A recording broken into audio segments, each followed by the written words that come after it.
Good morning everyone. I am Dr. Yogesh Agrawal. I am Associate Professor in Department of Neurosurgery, and today we are going to discuss about the treatment of aneurysm. So as we know that two types of treatment for the aneurysm, one is clipping and another is coiling.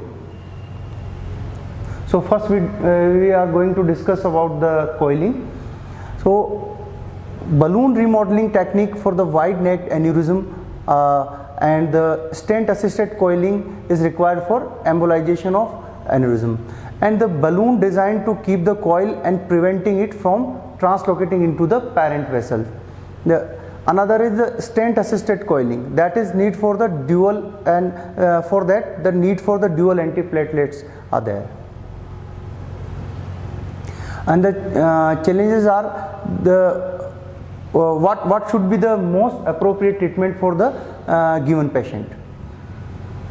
So first is coil, either coil all or clip what cannot be coiled, or clip all, coil what cannot be clipped, and or we can achieve the middle path also.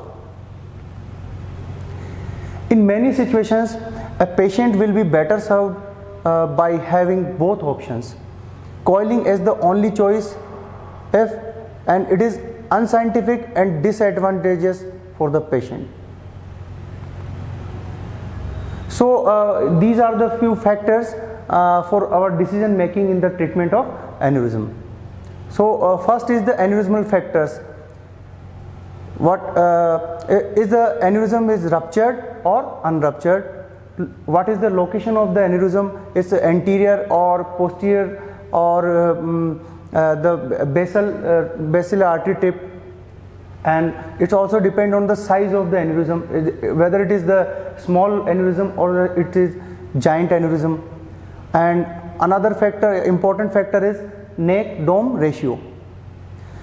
Now come to the second point, that is patient factor, and these are age, risk tolerance capacity or associated medical comorbidities, Hunt and Hess grade, and cost of the treatment.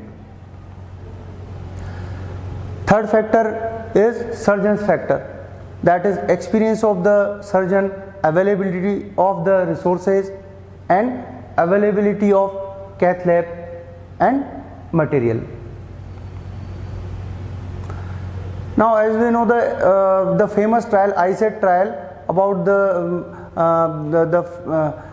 it was the multicentric trial or randomized control study done on 9,278 patients.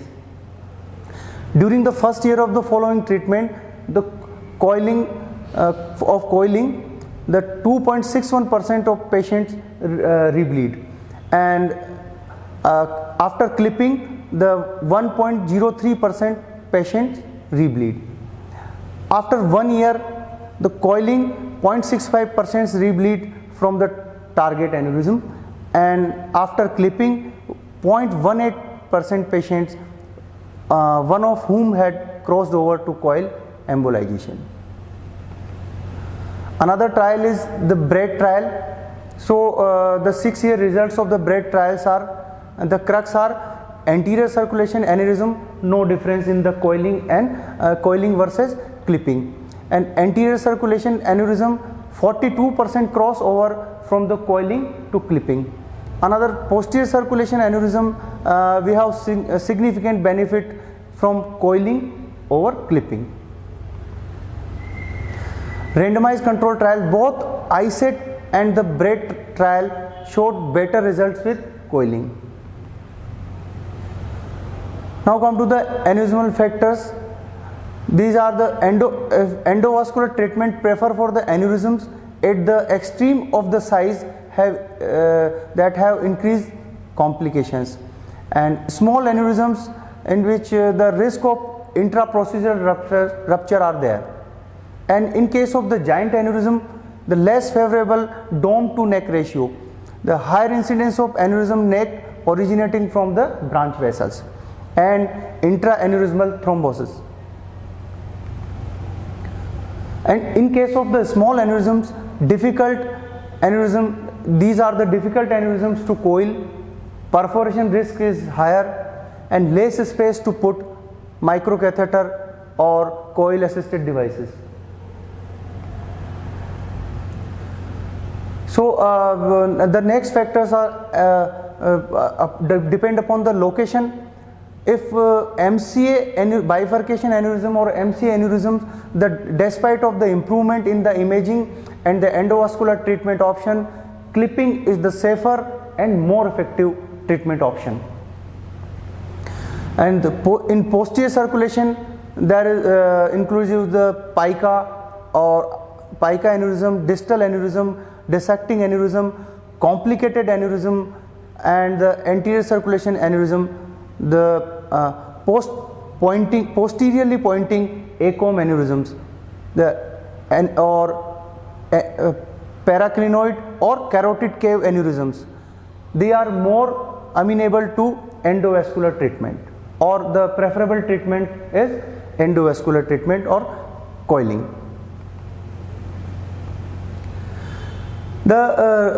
These refer to the center having if endovascular treatment as well as the surgical infrastructure dedicated to neuro ICU, preferably having aneurysmal subarachnoid hemorrhage protocol and intraoperative angiography, 3D angio capability, transcranial Doppler, cerebral region blood flow study capability, and the surgeon and neurointerventionist should have partnership, not in the competition with each other. And the patient should be assessed by the both practitioner before management plan is decided upon. So in a real life scenario, practical life, the clipping of the most aneurysms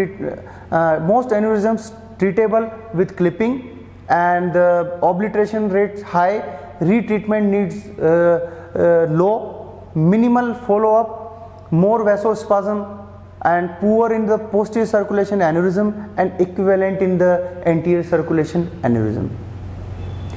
In case of coiling, crossover incidences are 10 to 20 aneurysms, obliteration rates low, recurrence nearly 30%, that is significant, and the retreatment needs in case of 10% cases, and the higher rebleed rates, less vasospasm, better suited for the posterior circulation aneurysms. And clipping preferable in MCA aneurysm with branch vessels, stent need aneurysm, and young patients with longer expected survival, giant aneurysm with the rupture, and very small aneurysms. Coiling preferable in the posterior circulation aneurysm, old age, if patient is older age, belongs to older age group, small neck and favorable dome neck ratio, blister aneurysm, and with patient coming in the emergency with the low GCS. So in that cases, coiling is preferable. Equivalent in majority of the anterior circulation aneurysm, the coiling and clipping both are equivalent, and decision finally is patient driven. So come to the conclusion. Most anterior circulation aneurysm, clipping and coiling are equivalent, with more experience providing better results. Posterior circulation aneurysm, endovascular treatment is better, and clipping is more durable, coiling has the better short term results and is more patient friendly, because the surgery can be avoided in that cases. And so the existing new development tackling some drawbacks of the classical endovascular treatment option. Final decision is patient based, depending on the patient's choice. Going forward, endovascular treatment is likely to outscore surgical management option because of the less invasiveness. Thank you.